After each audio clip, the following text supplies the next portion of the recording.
Kalau saya itu very very simple, gampang sekali. Gini loh, Ganjar itu istrinya berjilbab, si Anies istrinya berjilbab.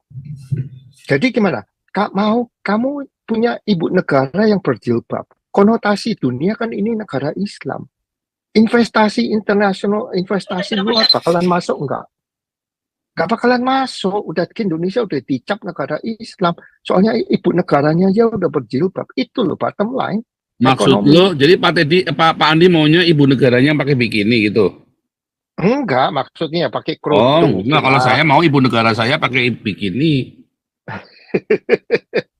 Enggak, pakai kerudung itu kan tradisi Jawa, is okay. Tapi kalau kayak pakai jilbab buntel kayak pentolan korek gitu kan, orang investasi masuk takut, ya kan? Ya Tapi itu aja deh.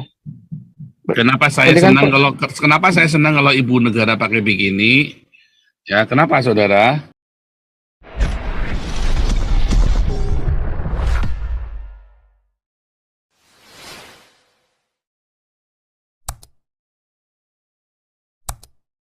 Kasih nyalain mikrofonnya. Gimana nih si Teddy Manado nih? Mana Bu Sony? Nggak ada. Ada tadi. Sebentar. Tolong bukain dong. Oh, ada nih. Bu Sony Ayo, panggilan.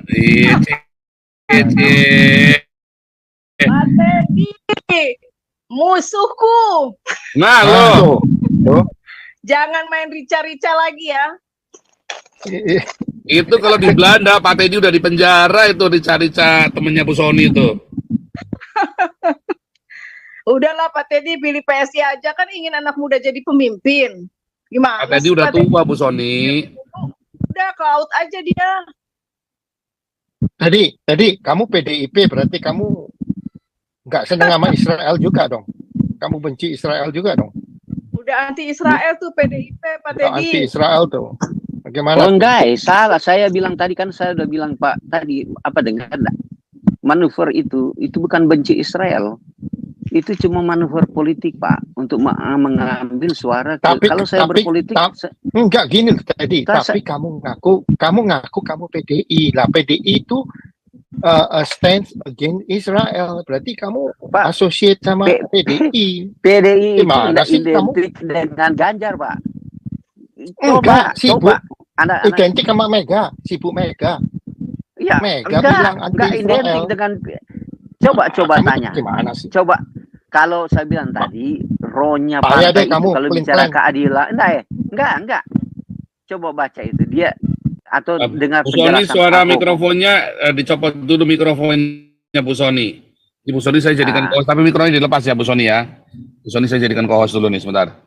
Pak Teddy, tolong ini tadi dijelaskan yang panjang, dijelaskan sejelas-jelasnya mengapa PDIP anti Israel. Nah, tadi ini biar Pak Andi ini jangan marah sama Pak Teddy nih. Ya, silakan. Pak Mul, pertama saya bilang ulangi ya. Kita di sini bedakan PDIP itu sebagai apa saya bilang tadi sebagai saya bilang anggaran dasar atau undang-undangnya di dalam atau rohnya. Bedakan itu dengan manusia yang ikut di partai. Megawati itu tidak identik dengan PDI.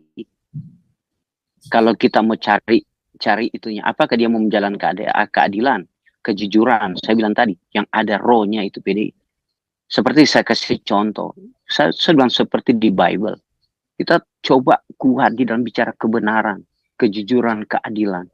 Tetapi ada orang mengatakan dia Kristen, tapi dia menggunakan itu sebagai alat. Nah ini gambaran saya ya. Kalau mungkin Anda mau bilang tidak setuju, oke lah kasih argumentasi tidak setuju. Bagi saya semua manusia itu tidak identik dengan anggaran dasar yang ada di partai itu. Contoh saya bilang tadi, coba dengar apa yang dijelaskan Ahok. Kenapa dia bela si ini si itu? Akhirnya dia bela si Ganjar sama ini karena dia bicara tentang partai. Nah ini asumsi saya begitu, kalau nggak terima nggak apa-apa lah. Ahok bilang karena ada keadilan kebangsaan semua ada di situ. Itu maksud saya. Tadi gua jelasin sebentar ya. Kita nih di Amerika ya. Saya ngaku sebagai partai Republikan. Kenapa? Saya nggak mau masuk Partai Demokrat. Kenapa? Partai Demokrat itu percaya dengan aborsi. Partai Demokrat itu percaya dengan LGBT. Partai Demokrat itu percaya dengan legalize marijuana. Nah, terus kalau partainya statementnya begitu, ngapain gua join di partai itu? Sama juga dengan PDIP. Dia udah identik kalau dia itu against Israel. Nah, ngapain kamu ikut mereka? Itu loh maksud saya. Iya, Pak, tapi di situ tidak ada di anggaran dasar itu tidak ada dia benci Israel, Pak. Itu dia bilang nggak ada, dari Soekarno, dari undang-undang pembukaan Soekarno cuma pidatonya karena latar belakang sejarah itu kita latar belakang sejarah itu cuma verbalnya mereka, Pak. Terus itu kan ada untuk nah, tapi dia pakai itu untuk menggagalkan sepak bola kan? Kenapa? Iya, bisa benar. juga Saya bilang semanusianya itu. Saya juga nggak setuju. Saya dari waktu gagalkan sepak bola kebencian kepada bangsa Israel, tetapi subjeknya orang itu bukan si di itunya rohnya partai itu yang bilang. Nah, sekarang kamu ngapain ikut sama rohnya partai? Nah, udah tahu partai kamu benci Israel. Pedoman partai kamu pedoman partai benci Israel. Ngapain kamu ikut partai? Itu loh maksud gua. Ngaco lu dah. Lanjut Pak, lanjut. Lanjut tadi. Nih tadi ini loh penjelasannya Pak itu gini loh Pak Andi.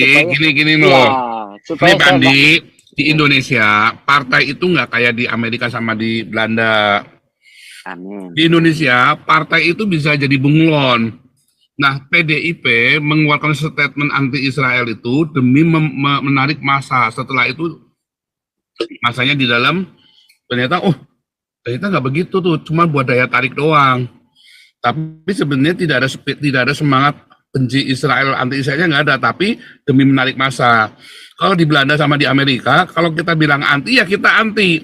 Kayak Demokrat ini kan jadi bencong kan, ya kan, katanya demokrasi, tapi kan mereka akhirnya nggak karu-karuan ini kan, si Tlaib segala macam bisa teriak-teriak atas nama demokrasi, dia mematikan demokrasi si Tlaib ini kan. Nah itu loh, jadi bencong itu namanya saya bilang. Nah, di Indonesia itu bencong begitu tuh partai-partainya semua, nggak ada terkecuali, nggak ada. PSI aja juga sama, nggak lurus. Ya kan, anti nepotisme. Nah itu si Kaisangnya dijadikan ketua PSI, prestasinya Kaisang di PSI apa jasanya Kaisang coba? Ujuk-ujuk jadi member, jadi ketua langsung. Yang di bawah apa nggak jengkel yang lagi kritis dari bawah itu? Nah itu kan sama kan, itu semua partai di Indonesia itu bencong semua. Nah kayak dulu si Jangkung siapa? Surya Paloh. Wah mati-matian bakal ngutukin Anies. Sekarang nggak tahu ini dipakai sama Anies, ya ditunggangin sama Anies, ya kan, ditunggangi diolah BB-in sama si Anies, mau kan. Nah itu partai di Indonesia seperti itu wujudnya Pak Andi. Jadi ya kalau saya bilang ini partai ini terjebak di dalam kemunafikan juga akhirnya, mau nggak mau, sadar nggak sadar gitu. Jadi bilang salah ya salah, bilang nggak salah ya memang hawanya begitu. Mau gimana lagi? Ya makanya kita butuh anak muda itu tadi, supaya apa? Bubarin sekalian semua, gubrak. Nah, dipackingin sama si Prabowo. Seperti kayak Arab Saudi ini loh, si putra mahkotanya sama si MBS sama si Salman ini. Saya kira itu ininya solusinya ya begitu, ya. Mungkin begitu kali Pak Teddy, betul nggak? Hilang suaranya Pak Teddy. Enggak, iya Pak. Iya. Ngambek. Yang penting Pak, tadi saya kasih contoh lah, di situlah sederhana ya. Tetapi saya tidak ada berkaki dua, tidak. Saya bilang ada undang-undangnya, ada aturannya, saya pegang aturannya itu. Kalau manusia itu luar dari aturan, ya itu yang saya tidak setuju. Umpamanya bicara tentang keadilan, nasionalisme, dan sebagainya ya, yang mesejahterakan kehidupan orang banyak, bukan nepotisme, bukan kolusi. Iya, itu yang saya kan tidak setuju. Nah, PSI tadi loh, saya cerita PSI yang nepotisme itu kan PSI. Iya, begitu yang saya tidak setuju, cara-cara begitu. Oleh sebab itu saya bilang benci kepada manusianya itu, gitu. Bukan kepada rohnya partainya itu. Saya selalu pada prinsipnya begitu. Oke, Saya kompor kan yang sudah lain mana kasih kompor contoh. nih? Kompor dong, biar jeblok Iya. dong, cari kompor dong. Tapi Pak jangan bandingkan dengan gaya Amerika gitu. Karena di Amerika itu ya kayak beda langit dan bumi kalau Ya. bicara demokrasi atau pemerintahannya. Gitu. Beda. Di sini tersistemik, iya. Saya nggak boleh Bahkan cari di Belanda saja yang multi komparasi, iya. partai, di Belanda saja yang multi partai banyak banget ya. Partai. Belanda ada berapa partai itu 14 partai ya. Itu aja konsisten loh, nggak kayak di Indonesia loh. Ya. Siapa nih mau jadi kompor lagi, siapa nih kompor nih biar jeblok sekalian nih. Kompor, Pak, panggilan, Pak, kompor. Bilang sama Bu Jadi- Ellen jangan itu ya. Ya, jangan salah lah kalau bilang saya. Iya, tapi Pak Edi jangan keras-keras, ini Pak Topin baru pemulihan, nanti putus di sini kita pusing nanti loh. Iya, nanti kita repot nanti. Enggak, Pak. Nih Pak Topin nanti tiba-tiba muncul, coba kita panggil-panggil, ntar dia bangun tidur, dia muncul beneran loh kayak Jaya Langkung loh. Pak Topin bisa ujuk-ujuk muncul, pakai namanya nama apa gitu, namanya aneh-aneh dia kalau keluar. Sebentar lagi Pak Paul, nanti Pak Andi lagi sebentar lagi dia bilang wah udah nggak berkawan lagi dengan Pak Teddy. Jangan begitu, kalau kita sedikit ada sebenarnya sama pandang, cuma beda pendapat gitu. Iya dong, jadi saya dengan Pak Topin biar sama. Iya begitu. Saya itu kalau musuhan sama orang ya, saya kalau musuhan sama orang, tetap kita bisa duduk bareng, ngopi bareng loh. Iya, itu begitu. Nah. Takut nih Pak Andi. Karena kalau kita berbeda pendapat, bukan berarti kita berbeda. Kalau kita berbeda pendapat, bukan berarti kita terus benci orangnya. Makanya saya tidak pernah menjelek-jelekan lawan saya. Jadi gua mau tanya nih sama lu. Lu itu bikin bakpao itu dagingnya apa? Pakai daging apa? Pakai daging, Mbak. Sebenarnya Bu Sony marah kalau saya pakai RW itu. Pak, iya. Awas Kamu- ya, besti saya. Kamu masa bikin bakpao pakai daging RW ini dasar orang Manado nih Pak ya. Iya nih menang nampang doang. Nah bener nih Pak Teddy nih. Ini kan kita bagai politik gitu kan. Ya, Nah, Pak Paul, politik Pak lah. Paul ini gara-gara si Teddy ini potong rambut jadi otaknya agak kacau nih sekarang. Oh, ya. Sebenarnya banyak lah filosofi kita mau berbicara sama Pak Paul, nanti kita udah kebingungan Pak Paul ya.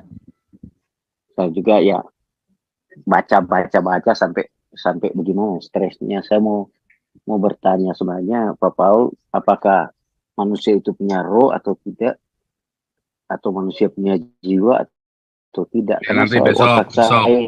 Oh iya bro, besok aja. Ya, hari ini kita cerita si Gemoy dulu aja ini ya. Nah, hari ini kita cerita Gemoy. Oh, saya sedikit tahu lah. Saya dari SMA sudah tahu latar belakangnya orang tuanya daripada Prabowo gitu. Keluarganya saya memahami semua. Saya tidak ada kebencian lah atau apa. Mungkin teman-teman, karena saya cuma benci politik gitu. Hari ini dibicara begini, besok bicara begitu. Karena saya sudah sering dari dulu ikut diskusi-diskusi, tapi walaupun tidak langsung, yang 15 tahun lalu, 11 tahun lalu, ILC-nya itu gitu kan. Muncul, saya cuma satu orang di dalam keteguhan yang punya integritas yang luar biasa di seorang guru besar di Indonesia, cuma JJ Setapi Pak. Pandangan-pandangan dia aja yang selalu saya setuju karena dia punya integritas benar-benar dalam kejujuran. Salah satu orang seperti dia. Sehingga saya selalu terinspirasi dengan jawaban-jawaban dia masalah politik di Negara Kesatuan Republik Indonesia. Atau pasti pakar-pakar hukum dia bisa telanjangi, kepolisian bisa telanjangi, pemerintah dia bisa telanjangi, tetapi melalui narasi-narasi yang rasional. Gitu. Nah ini yang saya pertama, mungkin otak saya tercuci dari dia. Ya.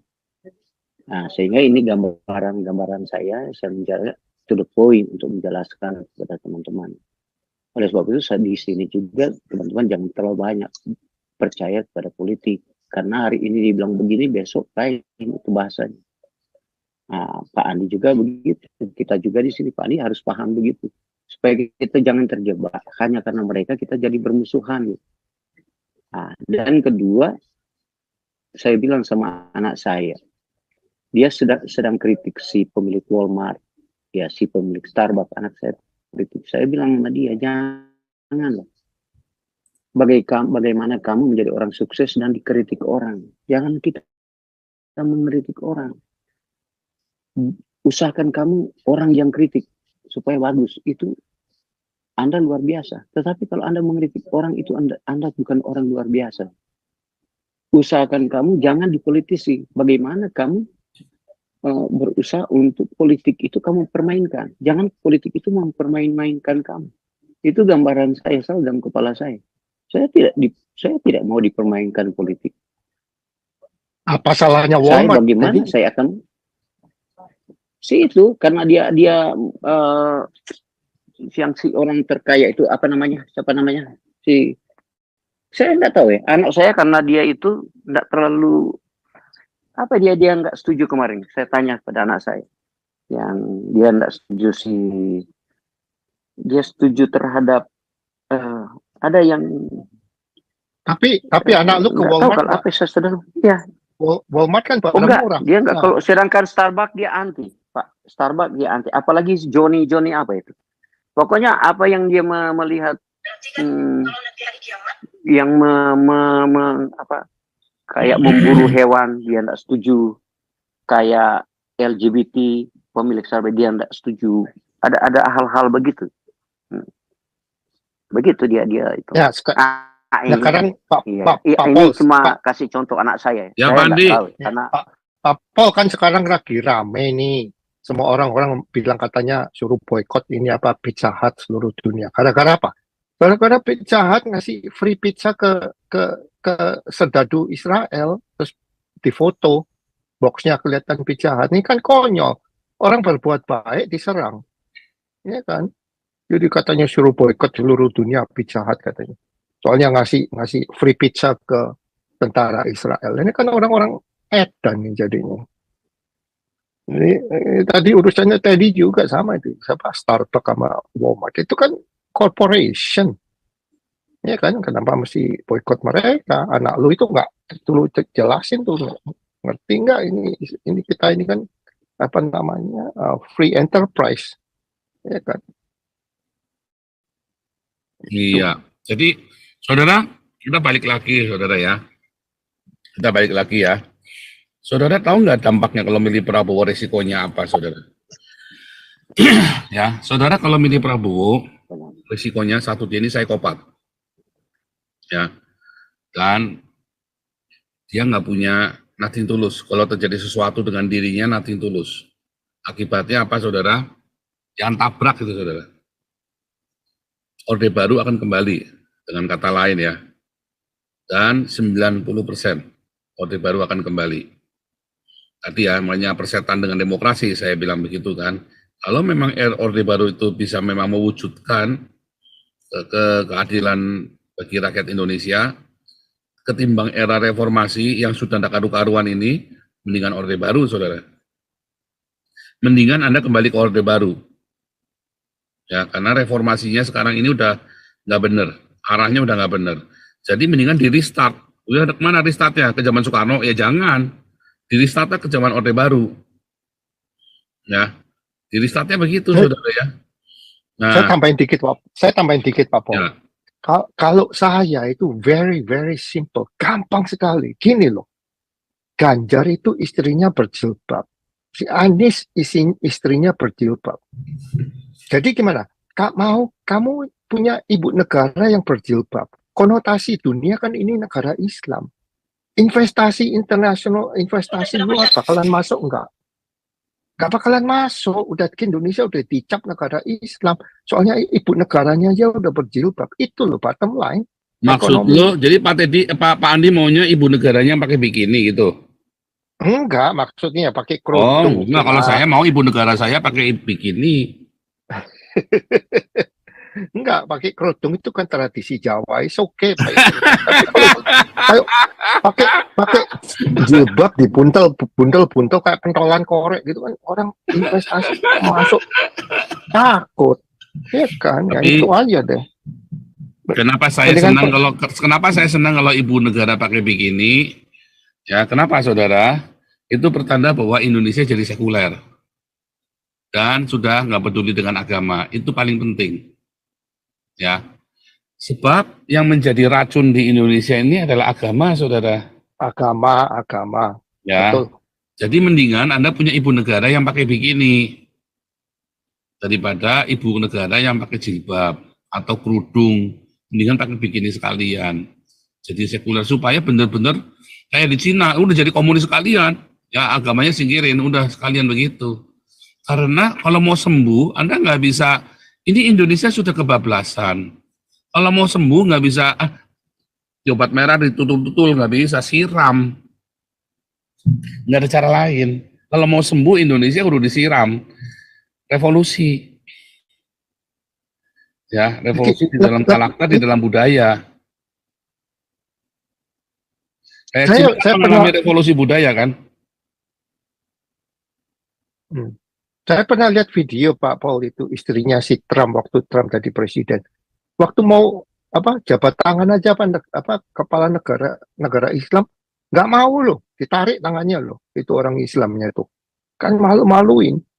Di Indonesia kan gitu, saya lihat juga video siapa itu si siapa itu penyanyi dangdut itu siapa jenengnya, Oma Irama, waktu mau disalamin nama siapa ada tamu perempuan nggak mau, katanya kan haram. Ya kan gitu-gitu kan satu kebodohan, ini agamanya kan membodohkan. Jadi kalau istri lu ibu negaranya berjilbab terus ada tamu dari luar negeri masuk nggak mau jabatan tangan, terus gimana itu image-nya itu, ya kan? Jadi agama ini udahlah keluar aja deh, jangan pisahkan agama dengan negara deh, itu yang baru bisa maju Indonesia.